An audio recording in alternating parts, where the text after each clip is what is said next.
So there are recent news that have been announced, like the production process of Sonic 4, the official Toy Story 5 trailer, as well as the recently released animated movie, which is GOAT, and my review about that movie. I'll be presenting you on what I've recently discovered, and maybe you might have known it right before you click this video, and giving my thoughts around these recent subjects about animated films.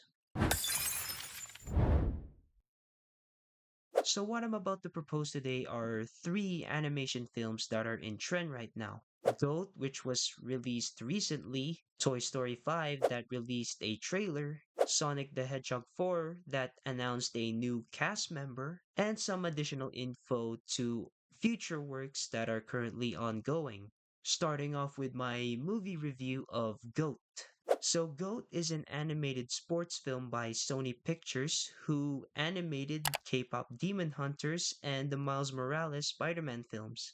To keep this spoiler-free, the movie is about a baller achieving his dream, which many people refer to it as an underdog story. So the message of the story is about dreaming big even though if you're small. It's kind of like the resemblance of basketball players who are criticized as short or not tall enough. Like Stephen Curry, who is the producer of the film, was criticized for not being tall enough and very skinny, but known to having the most three-point shots in NBA history. So GOAT has that resemblance of creating meaning, which is the appeal of that movie. Skipping over to the animation part because I know that it's going to look good and they achieve just that.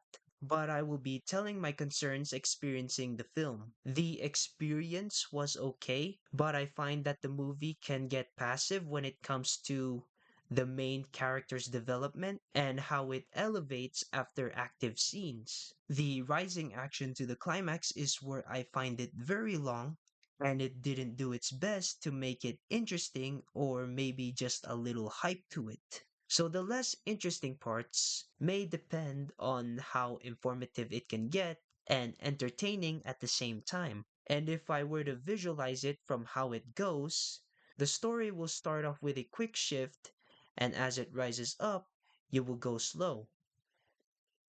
And once you reach to the top of the climax, you will be stuck up here, and then after long minutes of waiting, you will drop down to the bottom and straight to the ending.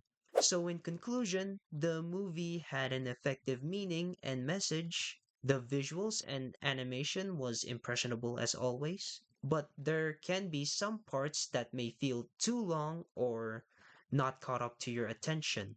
That's it for the movie GOAT. Here is my rating for this movie. Next is Sonic 4. Paramount already announced a new cast member playing Amy Rose, and that is Kristen Bell, who you may be familiar with when she plays Anna in the Frozen movies. And that's pretty much it. Hopefully, Kristen Bell can capture the character's essence, and as much as the rest of the Sonic films that have good reviews, the balance of the quality would remain consistent. Since the voice actor has already been confirmed, now the question is who's the villain of Sonic 4? And if they don't have a villain story, what type of conflict will the main characters face? So we might have to wait a while for Paramount to announce some news again if they're going to bring back Jim Carrey as Eggman, which I highly doubt that, or maybe Eggman's assistant, Agent Stone, becoming the villain, which I also highly doubt that. So the film will be set to release next year in March, maybe expecting like a little teaser trailer somewhere at the end of 2026. And that's pretty much it. Next is Toy Story 5, which Disney already released a trailer surrounding the movie's plot, where toys are being replaced with technology by the attention span of children, basically Gen Alphas or iPad kids.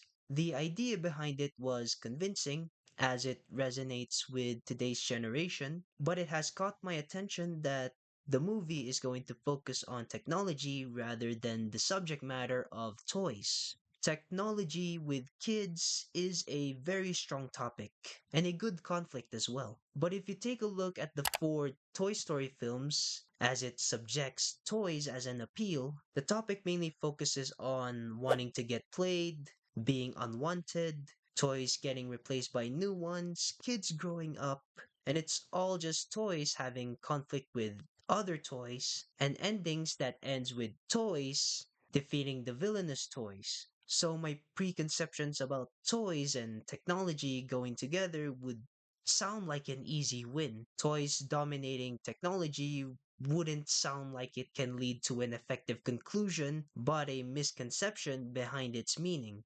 Because the meaning is already obvious and very common from personal experience. So, with that thought of toys and technology, the question is how will the story settle things?